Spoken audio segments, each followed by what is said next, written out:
সালামু আলাইকুম। আমরা এই দুনিয়ায় ক্ষমতায় যাওয়ার জন্য সবসময় চেষ্টা করি। কিন্তু আল্লাহর কাছে এই ক্ষমতার মূল্য নেই যদি আমরা অঙ্গীকার রক্ষা না করি। আমরা যে অঙ্গীকার দিলাম, সেই অঙ্গীকার যদি আমরা রক্ষা না করি, তাহলে আল্লাহর কাছে আমাদের সেই অঙ্গীকারেরও মূল্য নেই।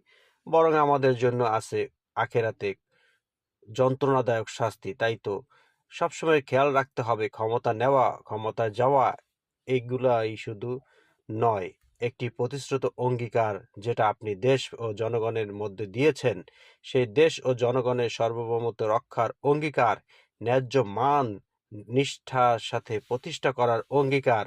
আর যারা এই অঙ্গীকার লঙ্ঘন করে, তাদেরকে আল্লাহ দুনিয়া ও আখেরাতের জন্য লাঞ্ছনাদায়ক, অপমানজনক শাস্তি জন্য প্রস্তুত করে রাখবেন। অতএব ক্ষমতা নেওয়া নয়, অঙ্গীকার রক্ষায় সচেষ্ট হন। তাহলেই দুনিয়া ও আখেরাতে কল্যাণ হবে। এটাই আমাদের সকলের জন্য কাম্য।